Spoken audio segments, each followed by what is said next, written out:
गृहस्थ आश्रम में ऐसे तो नहीं हो सकता। क्यों नहीं हो सकता? कितने गृहस्थ ऐसे महापुरुष हुए हैं जो विरक्तों के आगे निकल गए, विरक्तों के आगे निकल गए। कितने ऐसे गृहस्थ हुए भरे पड़े हमारे इतिहास में जो आए, एक से एक महापुरुष हुए जो विरक्तों के आगे, विरक्त खड़े होकर उनका आदर करते थे, विरक्त खड़े होकर के उनके आगे हाथ जोड़ते थे। ये हम लोगों की कमी है। अच्छा, हम अंदर राधा राधा जप रहे हैं तो कोई गृहस्थी में बाधा है क्या? रसोई बना रहे राधा राधा राधा राधा राधा, पोछा लगा रहे राधा राधा, फावड़ा चला रहे राधा राधा, व्यापार कर रहे राधा। ये हमारी बेईमानी है, ये हमारी बेईमानी है कि हम अपने को गृहस्थ मान करके और भगवान से विमुख हो जाते हैं। ऐसे लोग हैं कि एक माला भी भजन नहीं करते, रात दिन लड़का बच्चा रुपया पैसा धन संपत्ति। इसलिए नाम जप करो, अच्छे आचरण करो, गंदे भोजन का त्याग करो, गंदे आचरणों का त्याग करो, तो आप आनंदित हो जाओगे। ये मत कहो कि हम गृहस्थ हैं तो हम भजन नहीं कर सकते। भजन तो कर सकते हैं प्रभु। तो फिर गृहस्थी में क्या है? तुम्हारे 4-5 लड़का बच्चा होंगे, हमारे 500 हैं। बताओ ना। नहीं, बहुत सरल है। हाँ, तुम्हारी गृहस्थी में 5-7 लोग होंगे, यहाँ 5-700 है। 500-700 लोग हैं जिनका रोज भोजन सुबह शाम दोपहर। तो कितनी बड़ी हमारी गृहस्थी, तुमसे बढ़ के गृहस्थी है। लेकिन भजन, सब भजन परायण है, सब भगवान के भजन परायण, कोई चिंता शोक से ग्रसित नहीं है। इसलिए नाम जप को, भगवान के आश्रय को, भगवान की भक्ति को हर जगह किया जा सकता है, चाहे आप व्यापारी हो, चाहे नौकरी पेशा वाले हो, चाहे जब युद्ध में भजन हो सकता है। मामन स्मर युद्ध च, तो फिर और कहाँ भजन नहीं हो सकता। जो गति एक सन्यासी को होती है वही गति एक गृहस्थ को होती है। सच्चाई से चले, ईमानदारी से भजन करते हुए, अपने धर्म का पालन करते हुए। एक तपस्वी थे कश्यप जी, उन्होंने बड़ी तपस्या की एकांत में।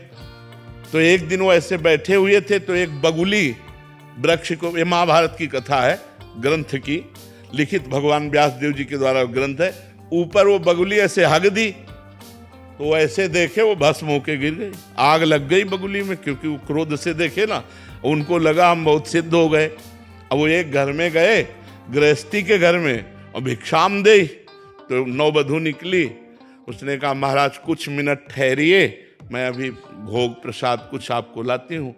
इधर से वो गई तो दूसरे दरवाजे से उसका पति आ गया, और वो पातिव्रत धर्म का पालन करने वाली देवी थी। उसने तुरंत अपने पति को आसन दिया, बैठाला, कुछ खवाया पियाया और कहा आपके दरवाजे पर अतिथि खड़ा है बहुत देर से, आपकी आज्ञा हो तो भिक्षा दे आए। उनका हाँ हाँ। और वो भिक्षा लेके गए तो बहुत गर्म हो गए। उनका इतनी लेट कैसे हो गई? तो उनका भगवान हमारे पति आए थे, तो महात्मा का कोई आदर नहीं। तो उनका तुम हमको वृक्ष की बगुली मत समझना कि तुम्हारी दृष्टि से हम भस्म हो जाए। अब ये घटना केवल वही जानते थे, दूसरा कोई जानता नहीं था। अब उनके होश उड़ गए। तो उनका देवी आप ये कैसे जान गए? तो उनका तुम्हारी तपस्या को जब से तुम घर से निकले हो तब से आज तक को मैं देख रही हूं। बोले ये कैसे? बोले मैं अपने पति को भगवान मानती हूँ, कभी पर पुरुष का स्पर्श नहीं किया और भगवान का चिंतन करती हूँ, पति की सेवा करती हूँ, मुझे तीनों काल का ज्ञान है। अब आप समझो, एक विरक्त को उपदेश दे रही थी एक गृहस्थ नारी।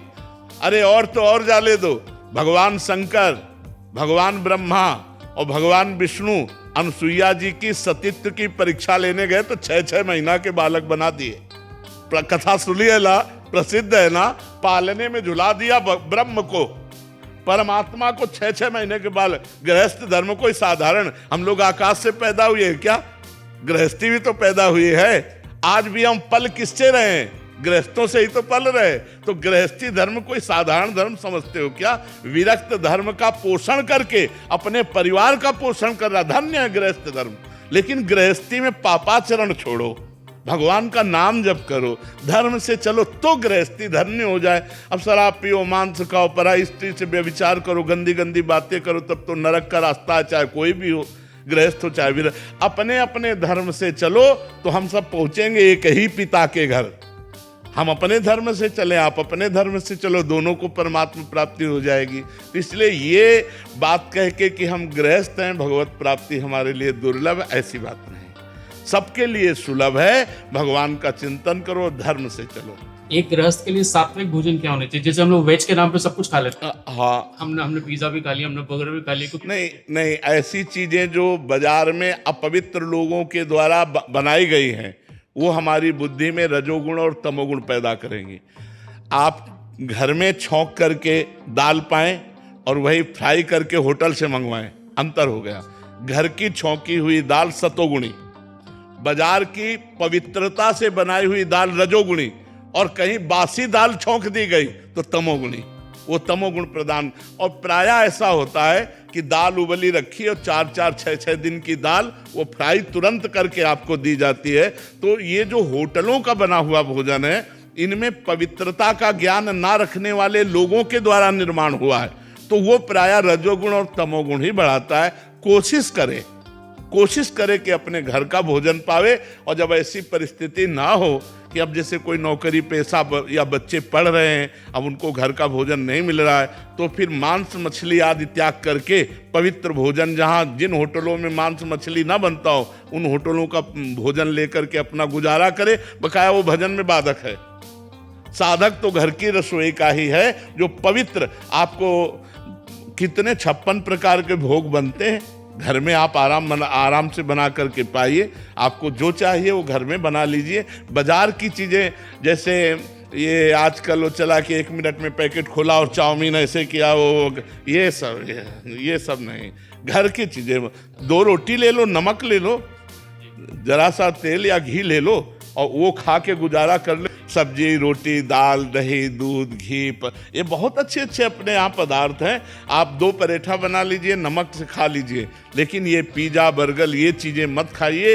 ये आपके स्वास्थ्य के लिए भी हानिकारक है और परमार्थ के लिए भी हानिकारक है। आपके बुद्धि पतित हो जाएगी, परमार्थ लायक नहीं। और आजकल लोग यही पसंद करते हैं, गंदा आहार हो, गंदा पेय हो तो बोले VIP पार्टी रही, और अगर सात्विक बढ़िया खीर पूड़ी सब्जी रोटी बना के पवाला तो पार्टी नहीं। कह रहे हैं कि उसने कुछ करा ही नहीं। करे, हाँ उसने कुछ किया, बिल्कुल। इसलिए हमें लगता है अगर हमारा आहार शुद्ध है तो हमारी बुद्धि शुद्ध है। बुद्धि शुद्ध है तो जीवन सही रहेगा। ये अशुद्ध बुद्धि का ही तो लक्षण है। अब मान लो पिए पाए शराब में नशे में मार दिया गोली, अपने भी मार लिया, खत्म खेल। अब वो भूत प्रेत बनेंगे और क्या बनेंगे? देवता थोड़ी बनेंगे, भूत प्रेत बनेंगे। या काल मृत्यु जो है, ये इस तरह की हत्या, वो निम्न योनियों में जाएंगे, भूत प्रेत नीच योनियां प्राप्त होंगी। तो इसलिए हमें लगता है हमारा भोजन शुद्ध होना। बच्चा अपनी माँ से नाराज हो जाता है और मार डालता है। कितने ऐसे केस देखो ना, माँ किसी दूसरे से फंस गई तो अपने बच्चे की हत्या कर देती है। आप घटनाओं को जरा क्रम से देखिए तो ये क्यों हो रहा है? क्योंकि आज हमारी बुद्धि भ्रष्ट हो रही है।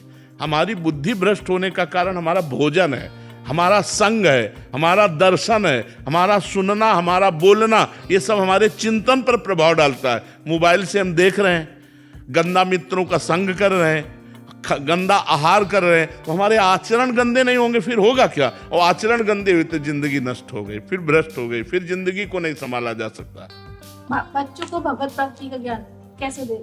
एक माला ही बैठाल कर करवाओ, काउंटर से बैठाल करके कि तुम 108 बार राधा राधा बोलो, तुमको अभी हलवा बना के पवाएंगे, तुमको ये पवाएंगे। उन बच्चों को प्रलोभन देना, तुम्हें अमुक वस्तु दे देंगे, तुम्हें शाबाश, एक माला करो राधा राधा राधा, हमें दिखाओ 108 बार किया कि नहीं किया। ऐसे धीरे धीरे उनको, अच्छा अब तुम 200 बार करो, तुम 300 बार नाम जप करो। ऐसे धीरे धीरे लगाओगे तो बच्चापन से संस्कार बन गए ना नाम जप के, तो अच्छे सदगृहस्थ बन जाएंगे। उनको शिक्षा दे कि गलत आचरण ना करे। आजकल बच्चों का माहौल भी बहुत गंदा हो रहा है, तो अपने बच्चों को बचाए, उनसे प्यार से पूछे, कोई ऐसी गंदी बात, कोई ऐसी गंदी हरकत, कोई ऐसा गंदा संग, कोई ऐसी गंदी क्रिया, तो उनको प्यार दुलार की, अगर गलत किया तो उनको भय भी होना चाहिए। प्यार और भय के द्वारा हम अपने बच्चों की जिंदगी को बचाएं। नहीं, आज का वातावरण जो मोबाइल और कुसंग का है वो सीधे नष्ट करने वाला है, सीधे भ्रष्ट करने वाला है।